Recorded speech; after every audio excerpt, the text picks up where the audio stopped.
Hello everyone, and welcome to another one of my videos. This is volume 13, lucky volume 13, of my reading and writing diaries. And today is Sunday, May 25th. It was super lovely today. I had a nice day today. It's still kind of hot. It's kind of boiling hot in this room right now. Um, Sadly, I have to close my door when I'm doing these videos to keep sound out, but I really wish I could open it because it is very, very warm in here. But aside from that, it was a good week for me.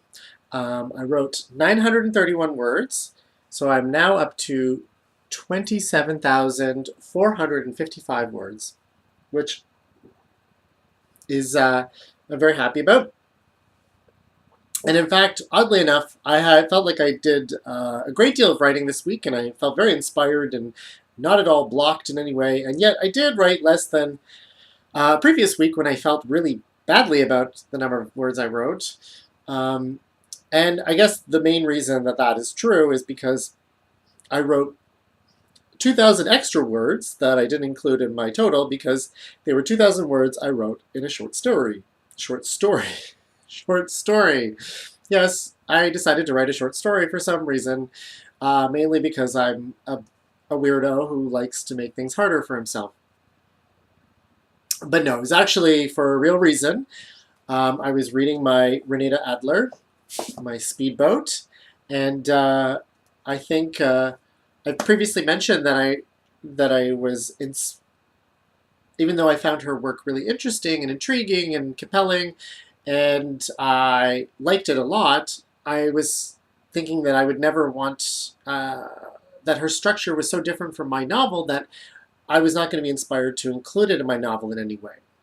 And that's exactly true. I didn't want to include it in my novel, but I wanted to write something that was inspired by the style that she uses in this book, which, I think is pretty natural. When we read things, we kind of often want to use them or imitate their style in some way. And so, yeah, I started writing something that imitates Speedboat a little.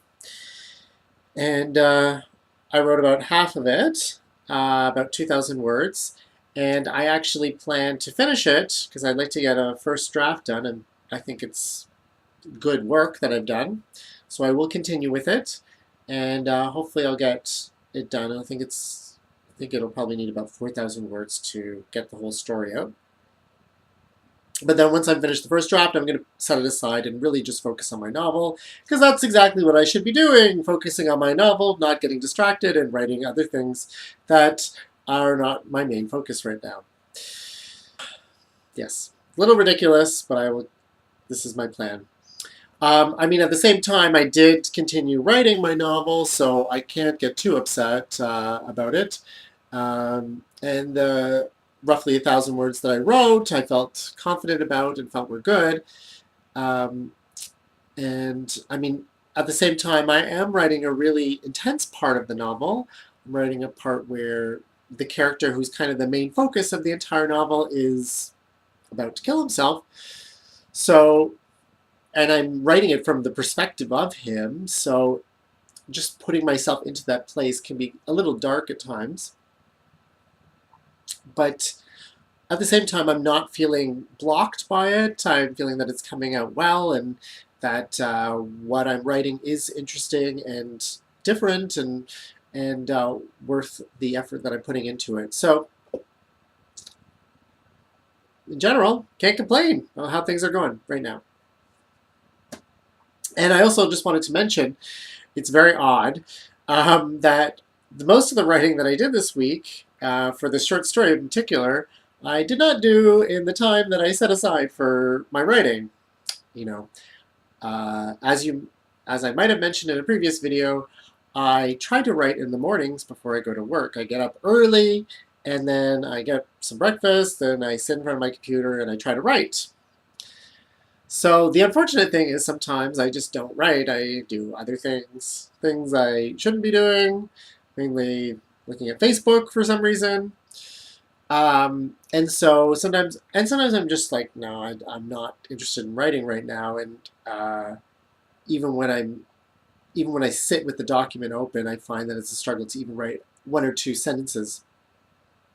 So yes, for some odd reason, I was just then inspired to write on the streetcar or the subway when I was going to work or going between my various jobs.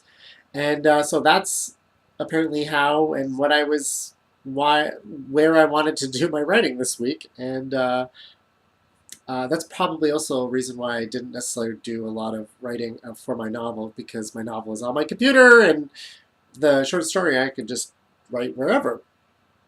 So a little window into Matthew's bizarre writing process.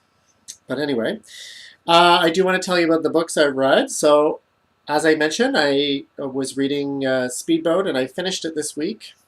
It did take me a week to read 30 pages, which indicates to you a little bit about how I was feeling about those last 30 pages, which is that I was not perhaps as excited with it as I was at the beginning.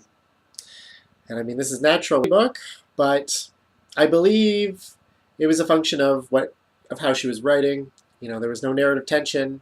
I had no idea what was coming up next. I kind of felt that at a certain point, I kind of understood the style. Maybe that's why I wanted to write a story at that point. And so I didn't feel like any new example of her style didn't excite me as much as when I was still trying to figure it out and still trying to understand how it pieced together and everything. So not that I think it was terrible at the end or anything bad, just that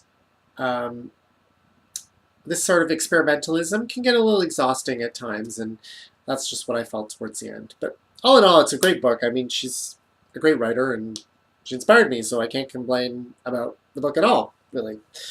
So, yes. The other book that I've been reading, or I started reading, was We Think the World of You by J.R. Ackerley. And it's, as I've mentioned in a previous video, it is a gay book. It is a homosexual book, I think in the 50s or 60s of England. And it's a very different book than the Renata Adler, because Renata Adler was super experimental, and this is much more of a straightforward narrative. It's, I would suppose you'd call it a realist, social realist fiction. And so far it's enjoyable. I mean, it's nice having a clear, straightforward narrative that has a level of intrigue to it. At the same time, I'm already kind of seeing some of the limitations of the mid-century socialist realist style, in that, well, one of the things is, I guess it was, I remember this from other books, it's kind of a thing for some British writers to do, and that is that they try to capture regional accents with changes in how they write people's dialogue. And so, for instance, this one character in the book, he doesn't pronounce his H's very well, so instead of saying have, he says av. And, you know, I think it's a little ridiculous. You know, it makes the character look a little bit more cartoonish than I think you're supposed to think of them as. And to be honest, when you have the main character and all of his writing is in perfect English, and then you have these other characters and their speaking is not in correct English, it really does kind of undermine the whole attempt to portray the working classes in all their in all their unvarnished glory. You know, it makes them look like you're looking down on them, which is a little annoying and condescending. But apart from that, so far it's good. So I'm going to keep going. And I just love reading these books. They have such nice typefaces, you know? You just feel happy reading them. Anyway, there's that. So aside from that, don't have much else to report this week. I continue writing my short story, apparently, and my novel. And I'm mildly ridiculous for doing this. But whatever. I will mention as well, I don't know if I mentioned in the last video, I got my first YouTube comment this last week. or maybe 2 weeks ago. I think it was last week. And it was just, yes! And since I'm pro yes, I was very happy to see that. I have no idea what they were saying yes about, but yes. Yeah, it's good. So I encourage you to launch your own yes at me, or you can send me an email at the email address in my description box. Either way, or you can find some other way to communicate with me. It's wonderful. I really appreciate feedback in any way. Even if you want to tell me what I'm doing wrong or how terrible, well, please don't tell me how terrible a human being I am. I'm kind of a sensitive soul. But constructive feedback is always appreciated. But other than that, I hope you have a good week. I'm going to try to have a good writing week, and I will see you soon. Bye-bye.